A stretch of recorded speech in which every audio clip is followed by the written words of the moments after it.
All right, guys, how's it going? Welcome back to another episode of Traitor Trent. It's been a while, hasn't it? Although I think we did touch on Benedict Arnold recently. Benedict, you'd have to Google Benedict Arnold. If you're new to the channel, before you start telling us that we've hurt your feelings, Traitor Trent is just a tongue-in-cheek, feature, name for the series, if you like. My viewers picked it. I was going to call it Trent Watch, but they said, no, Traitor Trent. So we're not out for Trent. It's not about being mean to Trent. Some people want his career to bomb. Some people want him to be a success, right? I don't care either way, to be honest with you. But what we do with this series is, as I'm in Spain and as I read the Spanish football dailies every day of the week, since he's left Liverpool, I've been able to give you a good idea of what's been said over here. And it's not been very good, to be honest with you. They've been very critical of him, unfairly, I think, as well. However, just before his latest injury, they were just starting to say nice things about him, right? So started off bad, taking the piss out of him. Really brutal reporting about him, to be honest with you. And then they started being nice, and then he got injured. However, what is the situation today? This is the front page of Marca today, which is obviously a Real Madrid publication. And as you can see, Trent has made the front page. That's right, he's made the front page, which was a bit of a shock to me when I saw that this morning, because they've not mentioned him for ages. The last time I saw something about Trent being mentioned over here was the Spanish Super Cup final or whatever, and he was injured but was part of the travelling squad, to go and participate with the rest of his teammates. I guess that was it. They never talk about him. They haven't been providing updates about his injury or anything, and this is the first mention we've had about him for some time. I'm going to tell you what the headline says. I'm going to tell you what the what the article says inside. I think it's pages 2 and 3, so it's a big spread. I've got Dave to analyse it. Dave's my AI assistant. He analyses football news articles for me. He's been trained to do that, as you know. And what else was I going to tell you? Oh, right. So in recent weeks, we've seen, a lot of people making a big deal out of Trent, the Twitter twats, the content instigators, the clickbaiters, telling you that, that Arbeloa has told him he's got no future at Real Madrid. Now, more credible reports within 24 hours of those claims, the people that I would listen to said that Arbeloa had spoken to him and said, you're very much a part of the plans here. Now, as soon as people started saying, he's done, Arbeloa don't want him, I thought that's bullshit. Not just because of who was making those claims online, but because if you think about it, what power has Arbeloa got? He's technically an interim. I mean, they say he's not an interim. I don't think they've confirmed how long his contract is. I think Jose Felix Diaz, who is the closest journalist to Real Madrid and Perez, said a year and a half or something like that. So I'm not really sure they're going to give huge power to Arbeloa to be handed the job, and then he can go in and say, I don't want Trent, he can fuck off. I don't believe that. I never believed it from the start. All right, so if you've heard, rumours that Trent's got nothing, it came from really like shit sources and Twitter twats and stuff like that. People you shouldn't be listening to, guys, all right? We've addressed it before, but maybe you missed it. So the front page, a la de Trent. Okay, let's get my notes here. Basically, it's Trent's turn. Now it's Trent. Over to you, Trent, kind of thing. It's now Trent's time, that kind of thing. It plays on a Spanish expression like a la de, which is roughly, now it's X's moment. It's their moment. So it's framing it as Trent's moment, Trent's time. All right? Now, the yellow supporting text, which you will be able to see on the screen, I don't think, basically says the Englishman sees his return as close after the second of his muscle setbacks. All right? So basically, Marca is saying he's close to returning after suffering his second muscular issue. There's some text down at the bottom here as well, supporting the article, or the headline, should I say, which says, recovering the best version of Alexander Arnold is a priority for Arbeloa for the decisive stretch of the season. Sunday's match at the Mestalla should be the right-back's return. His return would be a blessing for Valverde. So basically they're saying that Sunday's game, Valencia versus Real Madrid, should be when he returns. I've got tickets for that game. I'm going to that game on Sunday. So I'll keep an eye on the fucker for you. So what the framing tells you, it's very positive, protective coverage from Marker. Trent is framed as important and needed. His absence is treated as a problem to solve.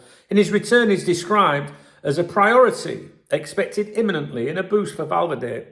So after days of mixed, or well, not days, weeks, months, if you like, of critical coverage, this is classic Marker narrative correction. Relax, Trent matters, Trent is coming back, and the team needs him, right?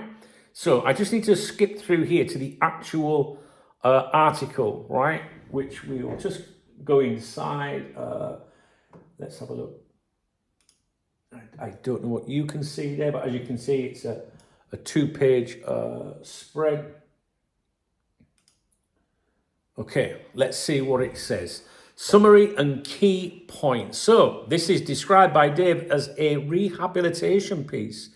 After all the criticism, doubts, injuries, etc., they're now repositioning Trent as a player Madrid still need, especially on a right side that has been a season-long problem. So key points for this article, I won't read it out to you, but it's, Trent is close to returning with Sunday at Mestalla. The Mestalla versus Valencia framed as the likely comeback. He's missed 21 games over 100 days through injury since arriving, more than any season he had at Liverpool. His injury came just as he was playing his best football for Madrid. Told you, they started saying nice things about him. The coaching staff, led by Arbeloa, knowing Valverde does not enjoy playing right back and Carvajal's ability to reach his old level is uncertain. The article stresses Trent's attacking quality, overlaps, passing range, and involvement in a key Madrid goal. The right-back position is openly described as one of Madrid's biggest problems this season. Message, getting the best Alexander-Arnold back is a priority for the decisive phase of the season.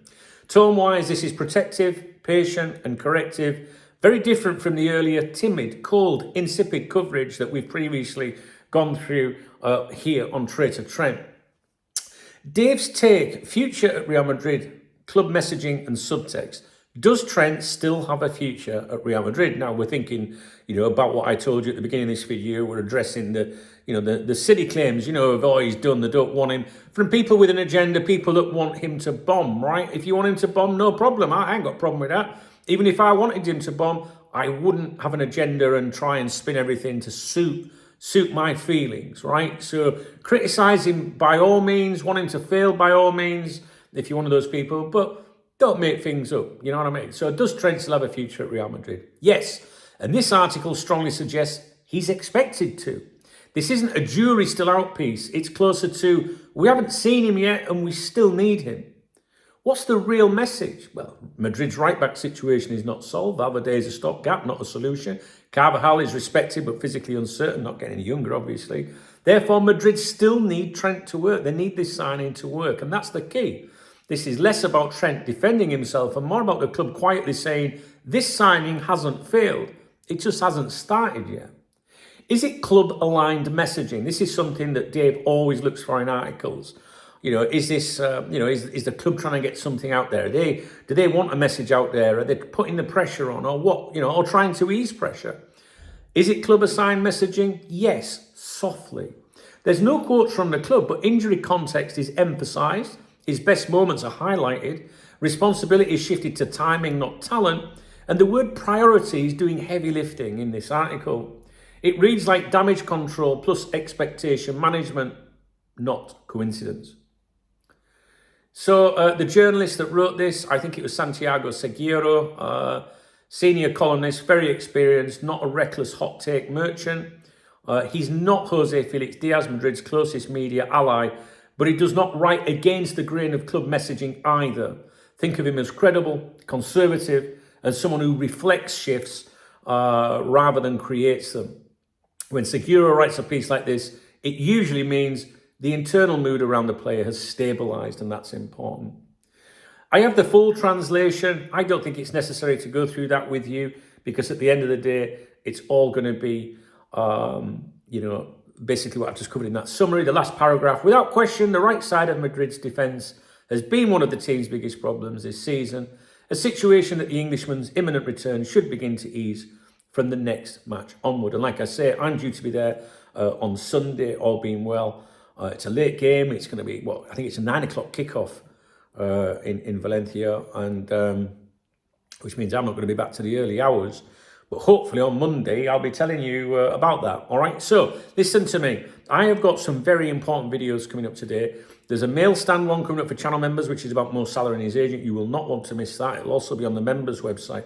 This analysis as well is already on the VIP members' website behind me. All in text, everything's on there. We have, or I have a very important video coming up for you next about Ibrahima Konate, and that will be available very, very shortly. Okay, guys? Now, if you want to support my channel, here comes the grift. You can thumbs up the channel, not the channel, the video. You can drop me a comment. I'd love to know what you're thinking about Trent at the moment. Do we miss him? I think we do. I've lost my trail of thought. There's a love heart under the video if you want to support the channel. It's called the Super Thanks. I always give a shout out to everyone that does that in my next video. So, not next video, my next morning briefing.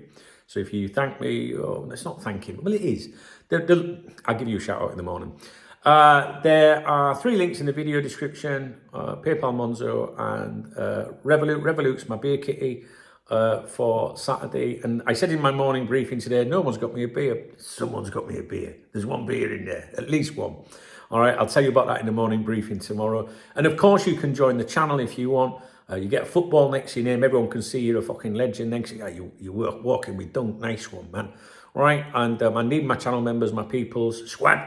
And also, if you want to join the VIP members website behind me, the link should be in the video description. If not, go to the front page of coptalk.com and look on the top right side and you should see VIP membership where you'll be welcome with open arms. What do you think of this coverage? It's the first time that Trent's been featured like this for a very, very, very long time. He certainly doesn't get the front pages, so they're going all in on that. I don't know what you think, but I think it backs up my opinions that he hasn't been told he's done with it all. They want him to deliver. They want this signing to work. What happens is, who knows? Nobody knows. He's coming back. He's almost back, and hopefully I'll get to see him play on Sunday. All right, guys, don't forget to look out for what I've coming up for you today.